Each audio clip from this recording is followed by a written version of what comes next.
Democrats have repeatedly been like, why are we losing men? And then they turn around and say, oh, you like Sydney Sweeney? You're a Nazi!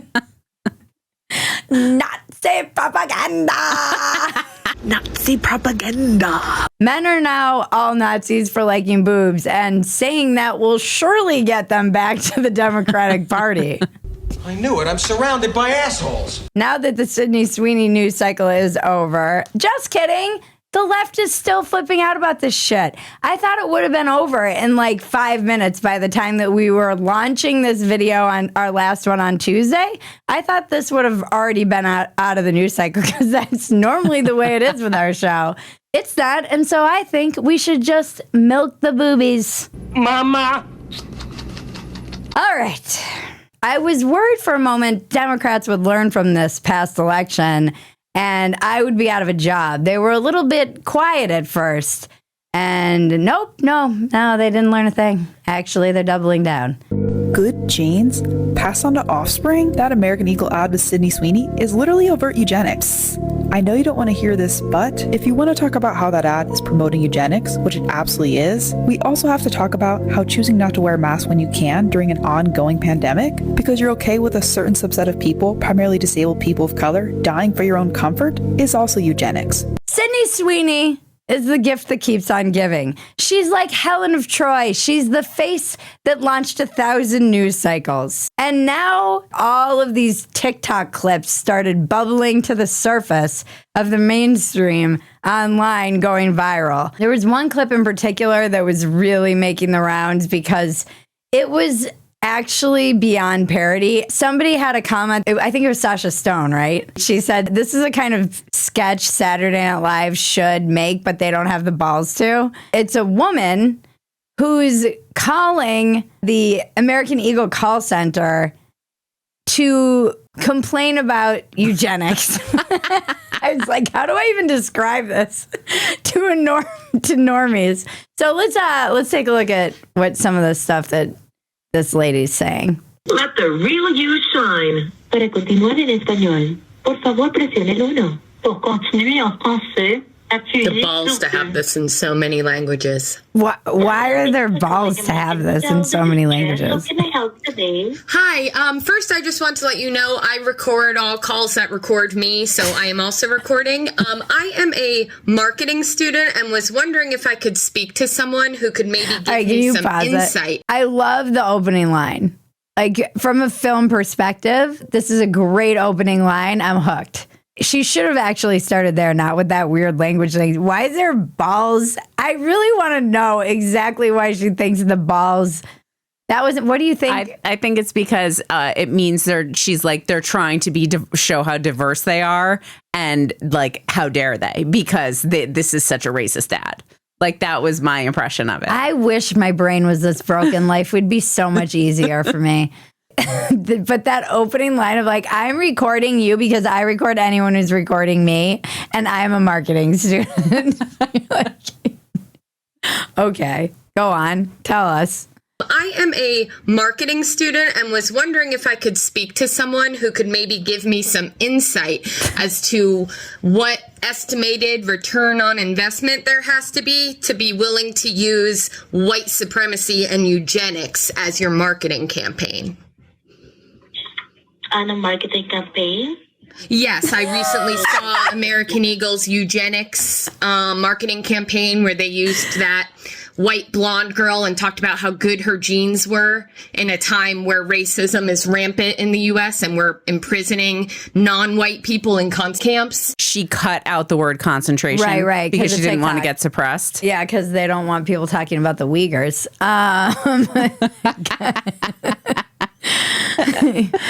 I love these women who think we live in the worst moment of racism in the entire history of the world and this country.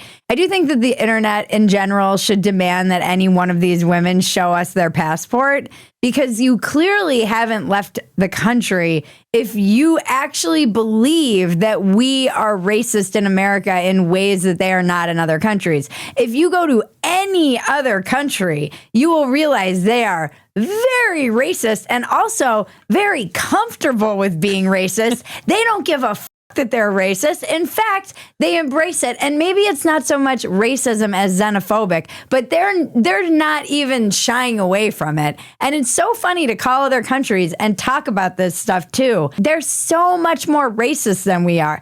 The Philippines, where I believe these call centers are, they judge everyone in all of these places. They judge us for being fat. Like how much return on investment American Eagle thinks they're going to get that made them willing to sell out our country.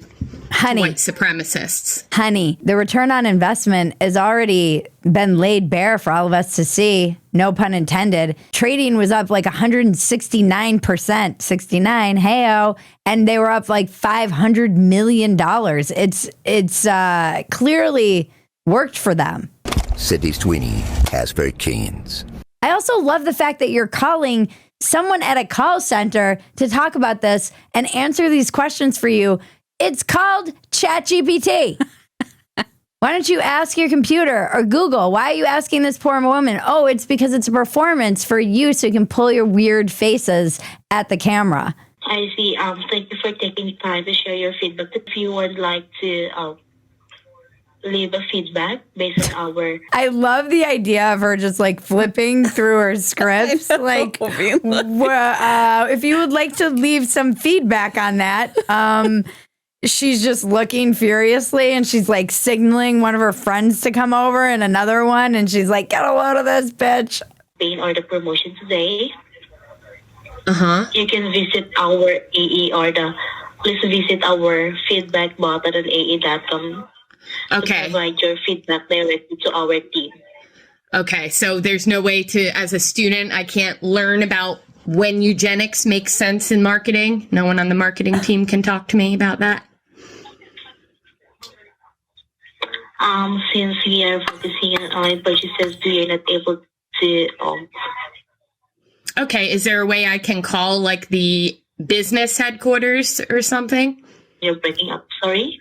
I said, is there a way I can call? Like, is there like a business HQ line that I can call to maybe speak with the marketing team? Oh yeah, we're definitely going to give your unhinged ass in their ways. the address to the business headquarters. That's certainly something we want you to have possession of. If you're asking our corporate team, yes, I can give you the number so that you can contact them directly. They're crazy. As well. They're crazy eyes. Fantastic. 672. Okay, thank you very much. You're welcome. Is there anything else that I can possibly assist? That's it. Stay safe. You're working for a company that sounds like they might sell you out if you're stateside. Mm-hmm.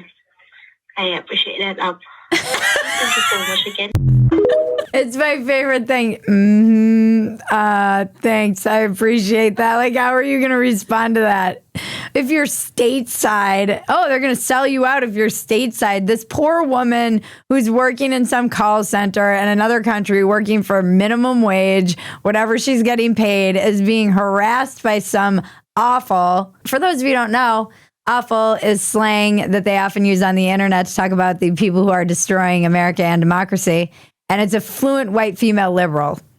And this woman is a perfect example of that kind of person. Someone who is white savioring her way through life and also using it to generate a lot of attention for herself, because this is not about that woman at the call center at all. This is not about fascism, and it's certainly not about taking care of all of the racism in America. This is about being performative for her. My entire outfit here, from my shirt to my necklace to my bracelets, all the way down to my socks and shoes, is a signal of my world-class virtue. And then acting like she is the person who is doing something while shaming everyone else for telling her that she's a ridiculous parody of a human. And we're not on TikTok enough to know if this was real or not, because a lot of people were telling me there's no way this is real. This is parody. Kat D was talking on Real America about how there's trolling with plausible deniability. So we were like, maybe it's that. It could be that. And we do this deep dive and we're like, no, it's real.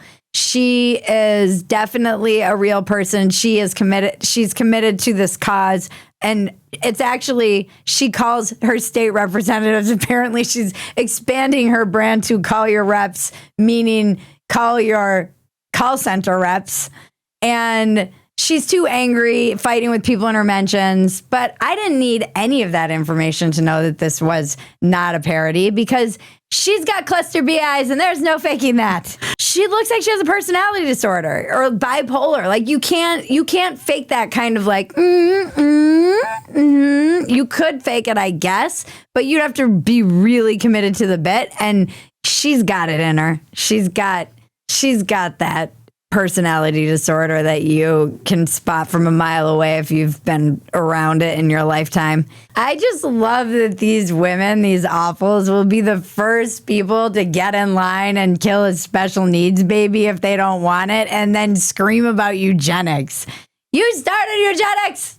This woman is a female incel. She acts like an incel acts. When men are incels, they blame everything on women. When women are incels, they blame everything on the man. It's the man, the patriarchy. Like, imagine having to actually live like this and not being someone like me who gets to laugh at it on YouTube. I don't like blaming white women because when the left and the right both blame them, the way they talk about white women is literally genocidal. And it's the only people you can truly talk about that way. They do it to men sometimes too, but white women get it from everyone.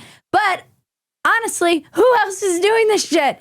They are going to be the downfall of humanity. These women need to be stopped. They're going to usher in communism and think that it's like they're the good guys. I can't imagine being like, I'm the good guy as I call a call center and harass some minimum wage worker in a developing world country about my pet cause that week for a TikTok video. You are actually a horrible person, and what's scary is you think you're the good guy. Are we the baddies? That's what's always the scariest about this stuff. You really do see how people can think like, I'm the good guy while they're tearing down posters of children who are kidnapped. I mean, we see this a lot, and it's bad, but it's also hilarious.